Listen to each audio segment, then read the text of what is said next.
Hello everyone, welcome to Unacademy, India largest online platform for exam preparation.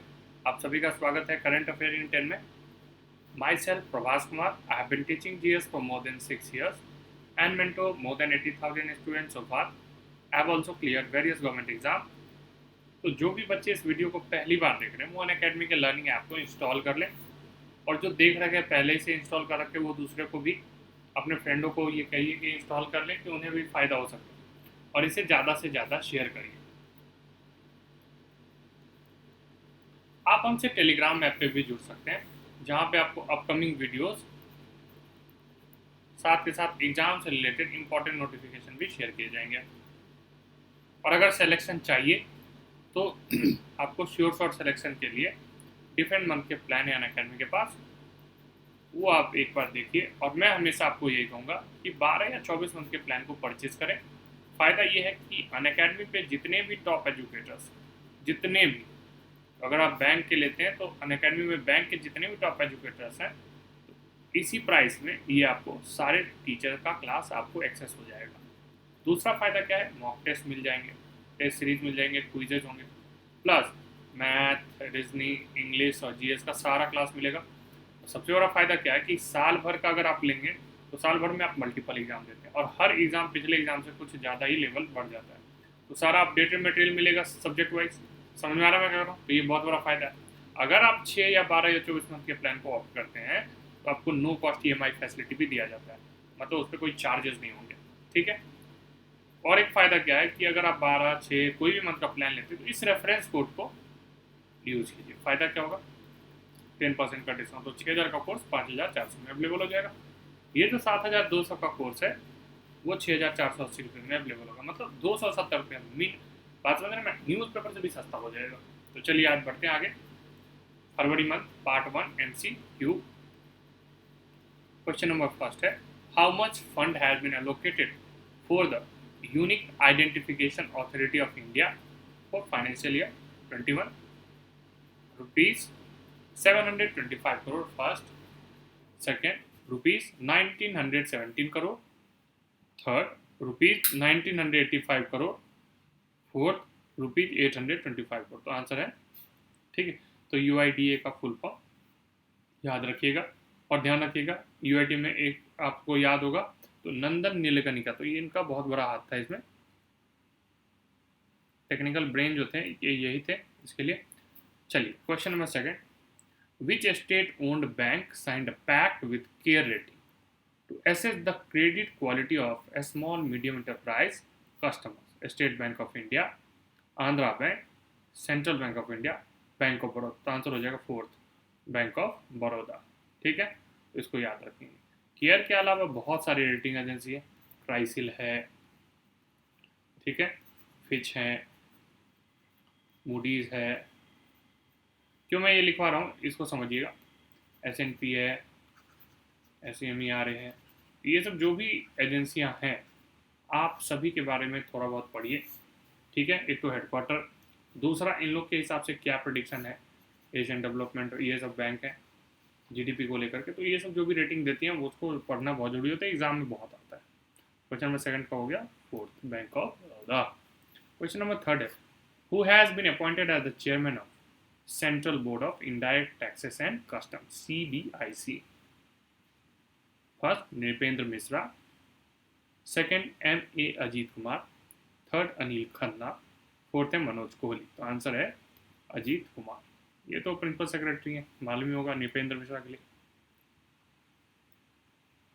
चलिए question number fourth पे, which state government has launch pension Kanuka scheme to deliver pension at people's डोर स्टेप? Andhra Pradesh, Punjab, Gujarat, Haryana.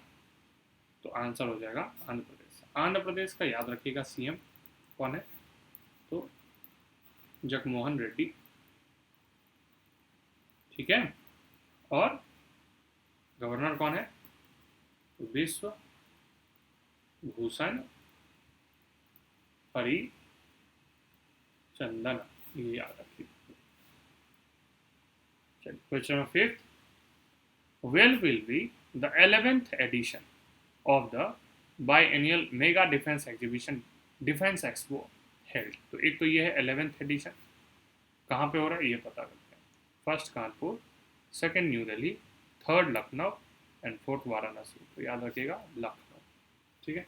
Defence minister कौन है, तो ये भी याद रख लीजिएगा, राजनाथ सिंह, और इनका कॉन्स्टिट्यूएंसी कहाँ है, तो Lucknow.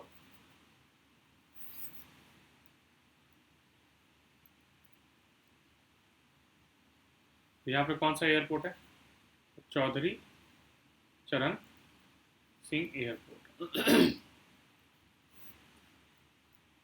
Question number 6, which state union territory received award in the category of best performance of a state union territory having population of more than 1 crore since inception of the Pradhan Mantri Matru Vandana Yojana? Haryana, Madhya Pradesh, Punjab, Gujarat. Answer हो गया मध्य प्रदेश, ठीक है।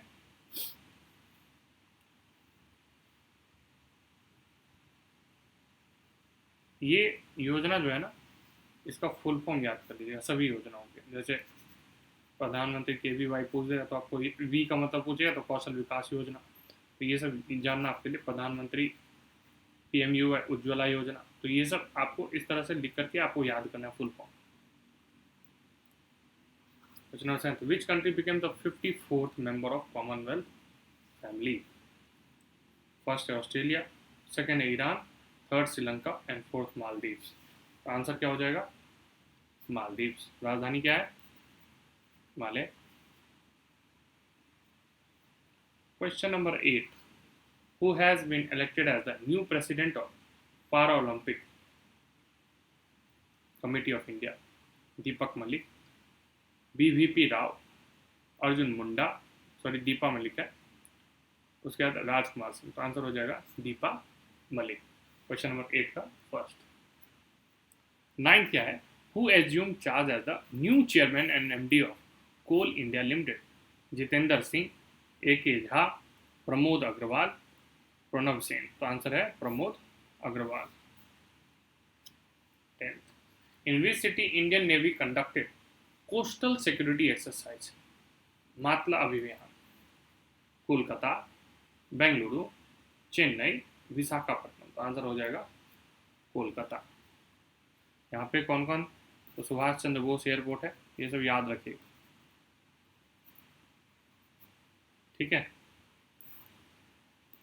Wild life sanctuary कौन सा, महानंदा, चिंतामणि, फिर holiday island, wildlife sanctuary Lothian island, और सुंदरबन तो मेरे हिसाब से सब बच्चों ने सुना ही होगा। तो आज के लिए इतना ही बच्चों। अगर ये सेशन पसंद आए तो आप बेल आइकन को जरूर हिट कीजिए, और जब भी कोई भी परचेजिंग करते हैं, कोई प्लान लेते हैं आप, SSC UPSC बैंक कुछ भी, तो ये कोड का यूज कीजिए, जिससे आपको 10% का डिस्काउंट मिल जाएगा। चैनल को सब्सक्राइब जरूर कर लीजिए। टेलीग्राम पे भी आप फॉलो कर सकते हैं मुझे फॉर अपकमिंग वीडियोस। और एक और फ़ायदा क्या है कि यहाँ पे एग्जाम से रिलेटेड इंपॉर्टेंट नोटिफिकेशन भी आपके साथ शेयर किए जाएंगे। यूट्यूब पे कमेंट करके आप मुझे बता सकते हैं अपने सजेशंस, क्या ऐड करना चाहिए आपके लिए, जो और आपके लिए बेहतर किया जा सके। और RRB का प्रिपरेशन करना जोर शोर से शुरू कर दीजिए, टाइम बहुत कम है, क्राउड ज़्यादा हमेशा होता है, तो इसको ध्यान रखना है, ठीक है।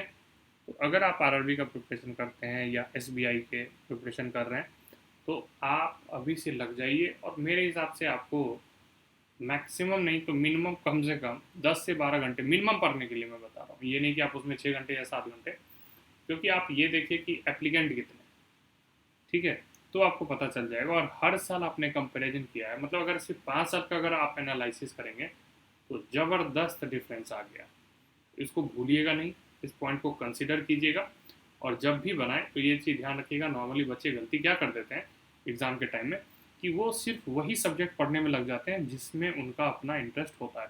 अगर उनका सब्जेक्ट मैथ अच्छा है तो वो पूरे टाइम मैथ करते हैं विदाउट केयर ऑफ कि इंग्लिश में क्या होगा। तो आपको हर सब्जेक्ट को उतना ही इंपॉर्टेंस देना है।